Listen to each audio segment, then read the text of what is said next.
Дивіться у цьому випуску. Адвоката Еміля Курбетдінова викликали до слідкому окупованого Криму. Це очередний виток давлення. Кримські мусульмани допомогли родині заарештованого Теймура Абдулаєва. Дуже багато людей відкликалось. Частина Авдіївки зруйнована внаслідок атаки бойовиків. Ми думали, коли все закінчиться, повернемося домой. Тепер нам возвращатися нікуди.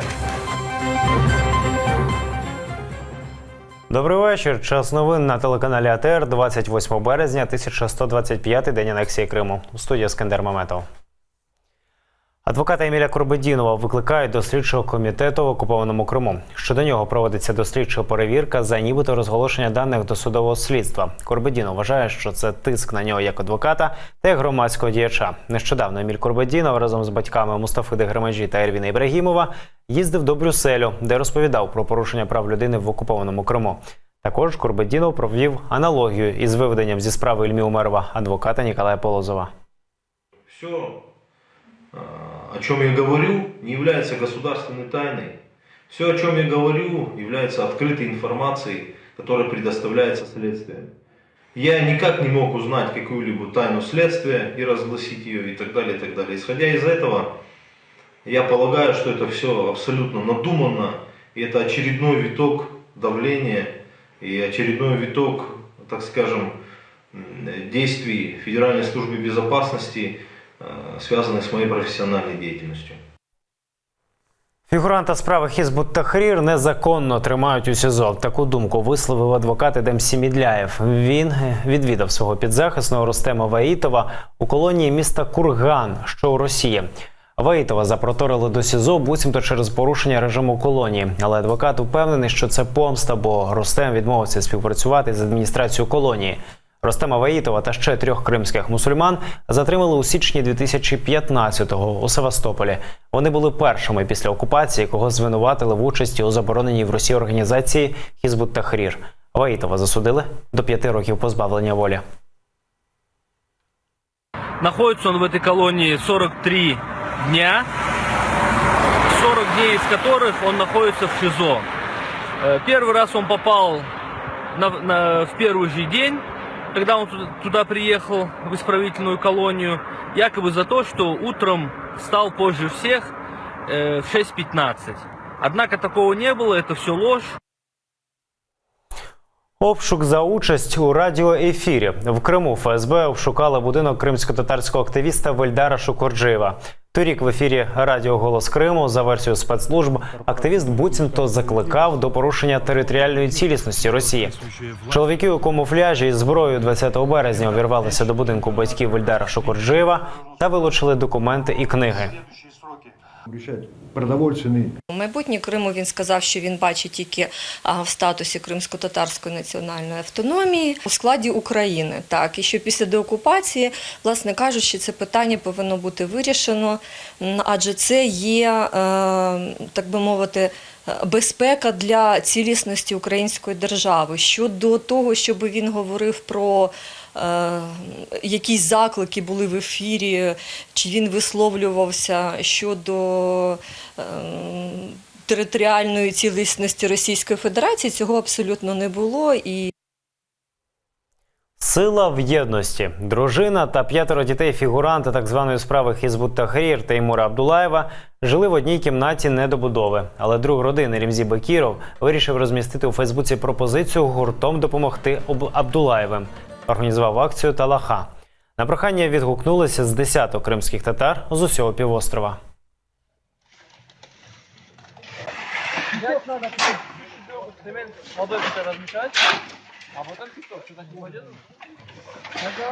Около 190 перепостов, то есть очень много людей откликнулось и выразили разного рода инициативу, как материальную, как физическую. А здесь, алхамдулillah, собралось человек 10, может больше, работают, заливает стяжку.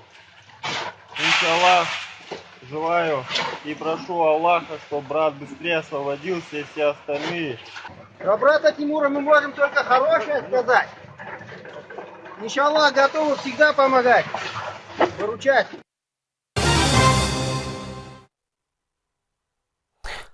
Справу про державну зраду Януковича розгляне Оболонський суд Києва. Так вирішив апеляційний суд столиці. Про це клопотав Печерський суд. Мовляв, там для цього немає суддів необхідної кваліфікації. Адвокати екс-президента України категорично проти. Вони наполягають на розгляді справи у Печерському суді, куди спершу направили справу колишнього глави держави. Повний текст сьогоднішнього рішення апеляційний суд оголосить 3 квітня. Після цього Оболонський суд упродовж 5 днів має призначити дату засідання. Це означатиме початок розгляду справи проти Януковича. Печерський суд мав змогу розглядати цю справу. Були судді, визначені законодавством, і які мали можливість розглянути питання і розглянути справу по суті, але чомусь Печерський суд не забажав це робити. На думку захисту, тому що вже на сьогоднішній день всі розуміють безперспективність судового розгляду справи щодо Віктора Януковича. Сторона обвинувачення були готові до будь-якого суду, тому що сторона обвинувачення зібрала достатній обсяг доказів для доведення винуватості в будь-якому суді міста Києва або України. Мешканці Авдіївки розповіли про наслідки бойових дій. Через обстріли з боку бойовиків незаконних республік у місті повністю зруйновані щонайменше 9 будівель.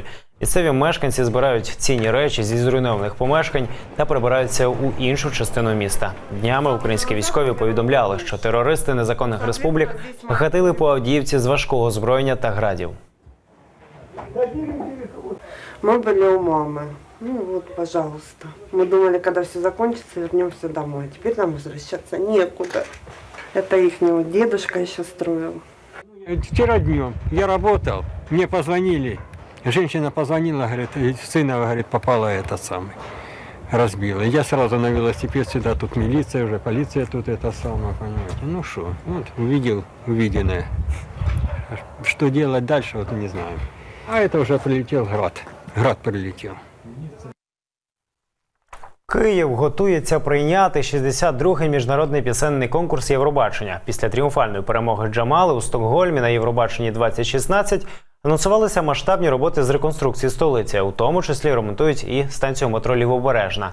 На це виділили близько 25 мільйонів гривень. Учасники соцмереж активно висміюють ремонт вестибюля станції Лівобережна, яка виходить до міської електрички і ринку. Саме там знаходиться міжнародний виставковий центр, де і буде відбуватися Євробачення 2017. Ремонт робили під Євробачення, щоб гості міста не так лякалися нашого метро. Як бачимо, вийшло жахливо. Надо организовать общество защиты оставшихся станций. Лакмусовая бумага – результат политических сроков. Ми не маємо доступу до метро. З таким плакатом кожен день Євген Гаврилюк приходить до станції. Скаржиться, що для інвалідів-візочників вхід на Лівобережну не передбачений. Що відповідно до законопроєкту 255 двері будуть розширені і будуть зробити по європейським стандартам. Тобто 92 сантиметри, які знаходяться на метро Хрещатику. Коли сюди приїхав, я побачив ці двері і 68 сантиметрів. Люди з обмеженою можливістю сюди заїхати не можуть. Незважаючи на ремонт, поїзди їздять, каси працюють, станція Лівобережна відкрита. Метро в чорне, ви ж подивіться, це страх. Я зайшла, що тут таке за стелі? Що тут таке? Воно ж давить на голову. Я дивлюся, Ну так, на перший погляд нічого. Я ще не роздивився точно. Тендер на ремонт станції метро провели в січні. Реконструкція почалася у березні. Адміністрація метрополітену обіцяє закінчити всі роботи до кінця квітня. Про проблему з пандусами знають. Цей проєкт передбачає фінансування в 24 мільйони гривень. І кошти, так, вони будуть виділені, коли будуть закриті акти робіт. На сьогоднішній день роботи просто виконано те, щоб ми пустили пасажирів, переходили на інший вестибюль підрядники. Тобто автоматика працює, ви можете оплатити проїзд, каса працює, так? Там працює система освітлення. Що стосується зручності пересування людей з додатковими потребами на візках, так само це відпрацьовується, і метрополітен про це знає. На Євробачення 2017 Київ готується прийняти до 20 тисяч гостей з Європи. У мерії планують продати квитків втричі більше, обіцяють, що житлом проблем не буде. Ліжко-місць в готелях 5, 4 і 3-зіркової якості, класу. 19,5 тисяч. Плюс ще близько 2,5 тисяч навколо Києва, в найближчому, скажімо, оточенні, то от виходить 21,5 тисяча ліжко-місць є сьогодні в нашому розпорядженні. Це абсолютно достатньо для того, щоб прийняти всіх гостей. Лідери готельного бізнесу міста Києва пообіцяли нам, що вони не будуть піднімати ціни. 9-11 травня в Києві відбудеться 2 півфінали Євробачення 2017. На 13-те запланований фінал. Торік на конкурсі в Стокгольмі Джамала виконала пісню про депортацію кримських татар 1944. Саме вона принесла перемогу Україні. Київ вже друге приймає міжнародний пісенний конкурс. Вперше в столиці він відбувся 2005-го після перемоги Руслани. Ельвіна Сідулаєва, Ельдар Ісматов, Заман, АТР.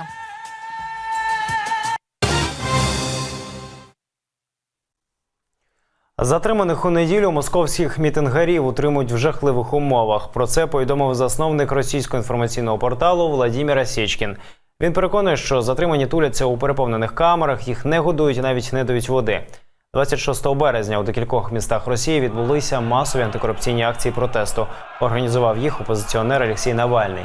За це його ув'язнили на 15 діб та оштрафували на 20 тисяч рублів. Кількість затриманих мітингарів лише у Москві сягнула 1030 людей. С одной стороны, действительно, эта молодежь не очень знала конкретных лозунгов, за которые она выступает, она даже не всегда знала Навального, но при этом она конкретно понимала, что у нее при этой системе, сложившейся системе, нет никакого будущего. То есть никаких социальних ліфтів нет, нічого. Навального або інших представників опозиції, які є на сьогодні, насправді ніхто серйозно не сприймає як можливого реального конкурента або можливу реальну альтернативу. Це скоріше прояв, навіть такий успіх порівняно з іншими впізнав все-таки Навального, я думаю, що це все-таки більше прояв того, що є запит на певні зміни. Турецька діаспора почала голосувати на референдумі про розширення прав президента. Від учора почалося голосування для громадян Туреччини, що проживають за кордоном. Воно триватиме до 9 квітня. Основне голосування у самій Туреччині відбудеться 16 квітня. На всенародне голосування влада Туреччини винесла поправки до Конституції країни. У разі набуття чинності змін до Конституції президент зможе сам призначати міністрів та вищих державних чиновників, оголошувати надзвичайний стан та розпускати парламент. Також він буде одночасно і очільником уряду, а посаду прем'єр-міністра скасують 2019-го. У нас Турецька республіка, і ми стоятимемо за неї до кінця. Ми тут, аби підтримати стабільність в нашій країні. Ми хочемо сказати суспільству, що цей референдум проводиться не в умовах демократії, ба більше, деякі опозиційні сили навіть виключили з процесу голосування. За 2 тижні до початку референдуму в Туреччині презентували автобіографічний фільм про президента Реджеп Таїпа Ердогана. Автори кажуть, що вихід фільму «Глава» напередодні такого важливого для президента референдуму просто збіг обставин. Екран karşısında sevenleri... Глядачі цього фільму фанатично люблять Ердогана, і я один з них. Я мав зіграти президента так, щоб глядачі полюбили його, і доклав до цього максимум зусиль. Ми хотіли показати його як людину, звідки він, яким було його оточення, і як він став частиною історії. Люди так сильно люблять президента, бо він завжди був і залишається одним із нас. Ми так схвильовані через фільм про нашого президента. Ми зможемо дізнатися більше про його дитинство і краще пізнати його.